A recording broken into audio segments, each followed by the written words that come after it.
Welcome to Between the Vines. My name is Kevin Martin. I'm here with Jennifer Phillips Russo, and we are the Lake Erie Regional Grape Program, the two-state program brought to you by Penn State University and Cornell University. And we're here just again this week giving you another weekly update in the midst of harvest. So we are, at least in terms of Concord, we are about a full month into harvest, at least. Everybody starts at a different time, but we're a good full month in.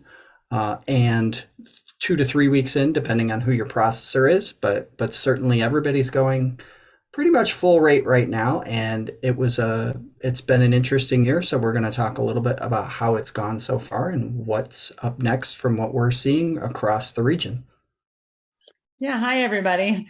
Kevin, I'm looking at this Zoom thing of us, and we've had really great weather up until just recently. And this morning I got caught in the deluge. Before 9 a.m. this morning, a lot of our reports coming in from growers is that we've had 1.5 to 1.75 inches in their rain gauges by 9 a.m. Wow. Yeah. So I went out and looked on NUA. It's also in our crop update. If you are a member and you receive those updates via email, and selected 6 stations around our region. And sure enough, by 9 o'clock, some of them were 1.3. So definitely a lot of rain in the first couple hours. Hence the way I look when I saw myself on the Zoom screen. I'll be honest, I didn't check because I was out, a couple of times this morning and it didn't look too wet in the Fredonia area. But obviously either the ground was dry enough to soak it up or it's one of those, variable rainstorms again. I'm not sure which, but. Well, Harbor Creek this morning before 9 a.m., at the 9 a.m. when I pulled all the data, Harbor Creek had 1.81 inches already. Northeast had 1.44. Portland, De Claro was 1.19. So, except now the sun is shining so much that I had to just get a little shade so that we could do this. Absolutely. So that's sort of what I was going to talk about today. Is it seems like that is sort of the trend of what's been going on with harvest. When you move closer to that Pennsylvania area, there's a lot more tonnage there, and I think a lot more, not just heavier crops, but a heavier crop load. So we're seeing some lower bricks, and I don't see that yet coming up. Sort of posting with the processors, like if you look at their average bricks based on location, you don't see it yet. So I think for the most part, except for maybe in the first week, growers have found bricks here and there by searching their blocks. But you do see a little bit of a trend downwards, and that's usually the last place it shows up, right? Because the numbers are sort of rigged in that sampling. If it's below 15, nobody's bringing it in, so that doesn't count towards this average. So we do know, and I have heard sort of anecdotally that we do know that getting to 15 bricks, if that's the minimum standard for some growers, is going to be a real struggle, and will take, between the fact that they had to wait to get there and the fact that they're harvesting more tonnage, we've got a couple more weeks left to harvest at least.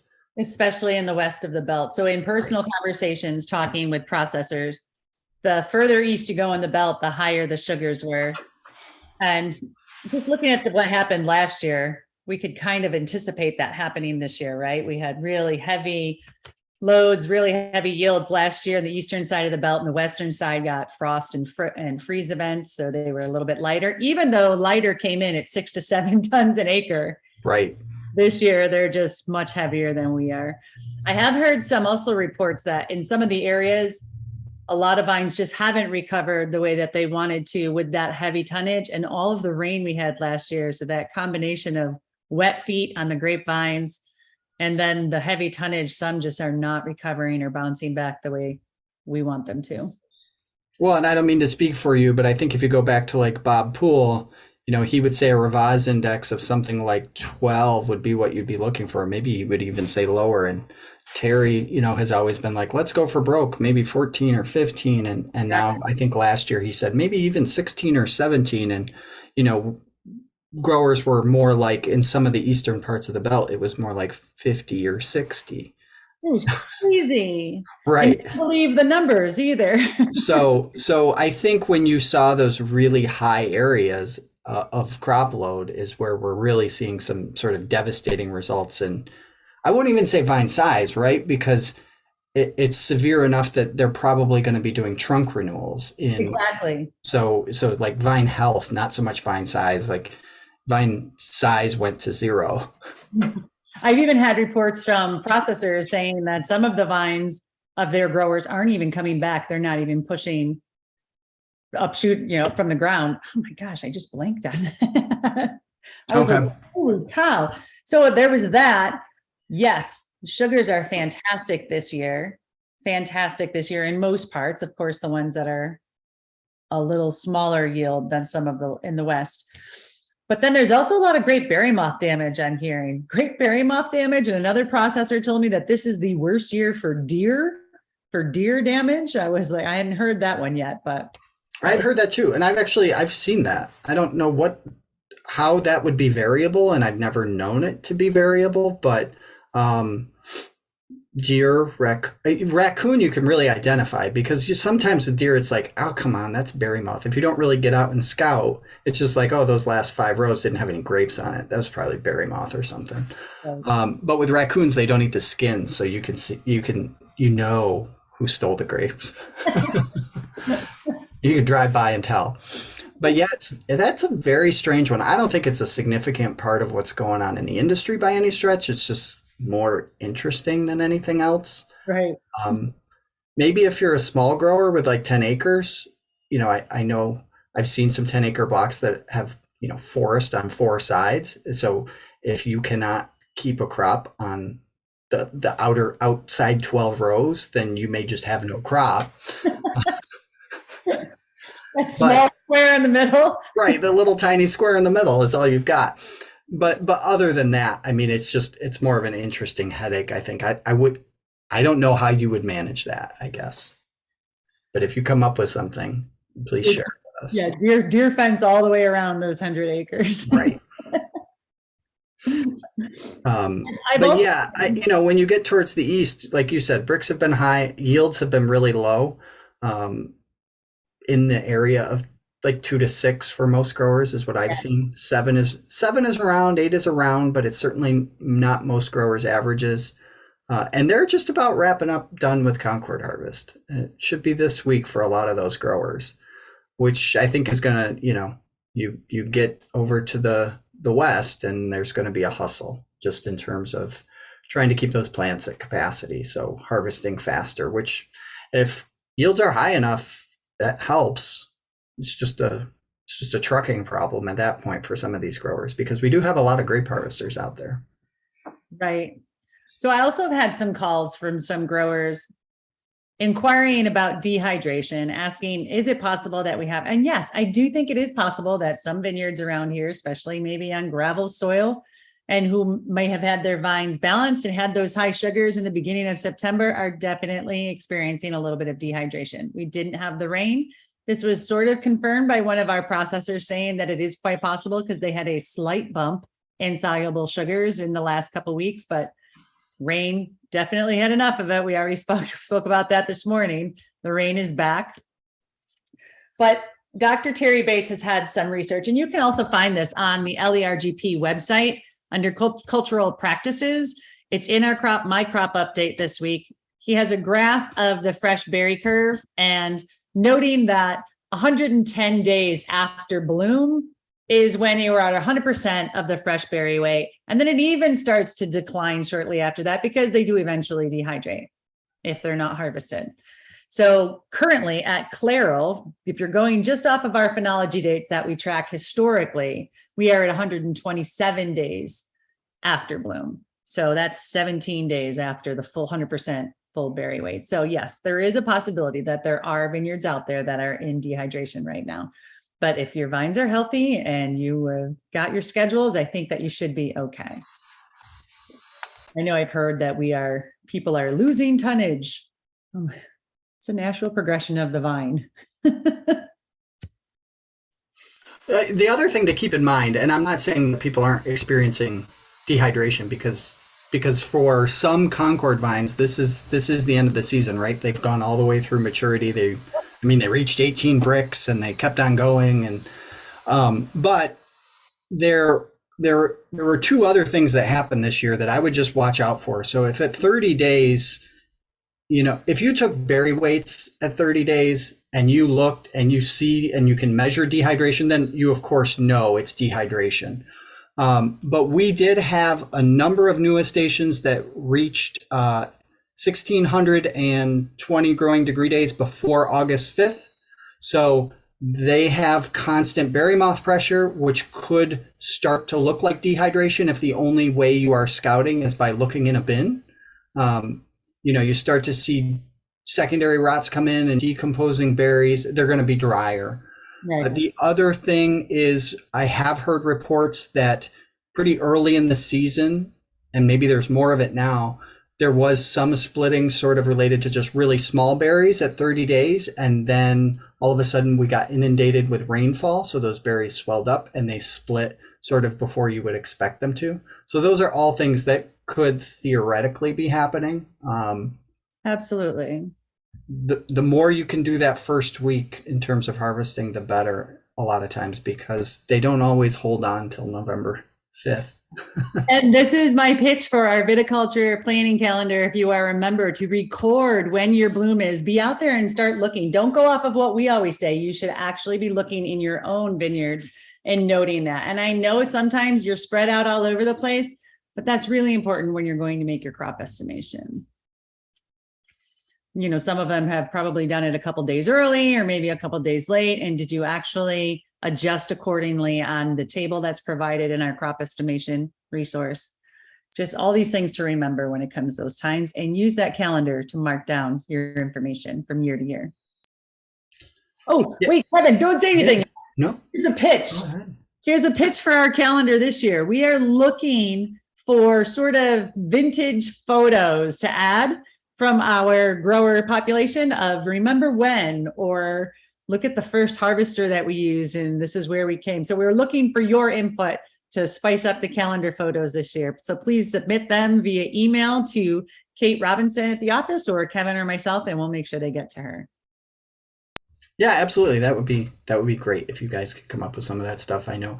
The other thing I want to remind you, and I'm not picking on you guys because I'm right there with you at this point. Maybe 10 years ago, it would have looked like me picking on you, but 1970 was 50 years ago, 52 years ago. So everything involving grape harvesters is now history, right? Like it's starting to be written history at this point. I know some of you out there were born and harvested grapes before a grape harvester really existed, but those early grape harvesters or whatever happened back then is definitely fair game for what we're looking for. We do not need to go back to 1920. It's getting really hard to find that stuff.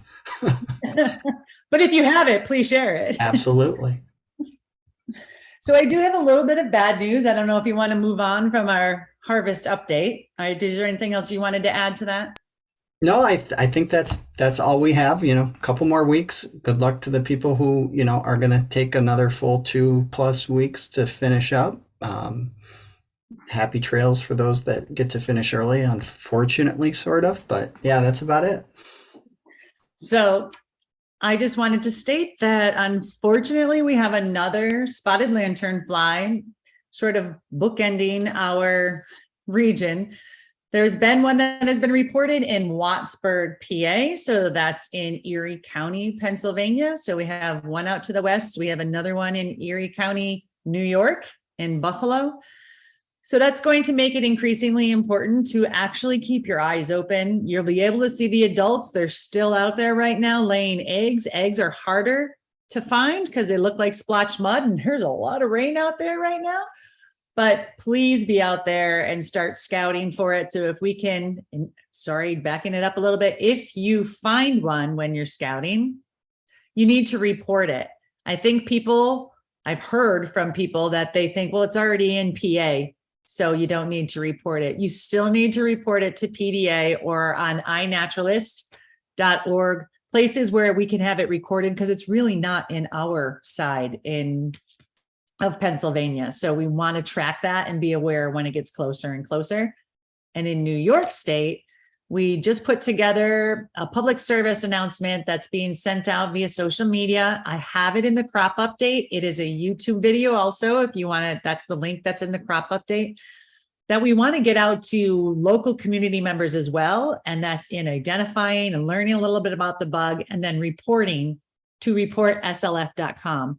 It is extremely important that we track the movement of this hitchhiker so that we can be well aware when it gets closer and closer to our vineyards.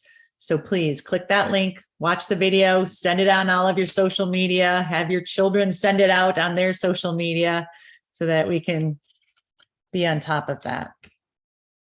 That's all I have on that, Kevin. I know that I don't want to end doom and gloom. So if you have something, hello, my baby, hello, my darling, that'd be great. No, not really, unfortunately. I did notice that, so right now if you pay attention to economic news, it's been all over the place. And what we're seeing sort of on a macroeconomic level is really mixed results in terms of just the real professionals don't know where we're headed. Is it like, is this good or is this bad? I'm sorry. And so all I would say is just in terms of how it applies to grapes is we are continuing to see an increase in profits for beverage companies, from beverage companies raising their prices. So that's good news. I think that we should hopefully be able to continue to maintain higher prices. And the other thing that's fairly clear is that the labor market is softening, but not really in a meaningful way. So how I would translate that to grape growers is the real pinch points in this economy are sort of the labor that you take advantage of: trucking, migrant workers, hard jobs.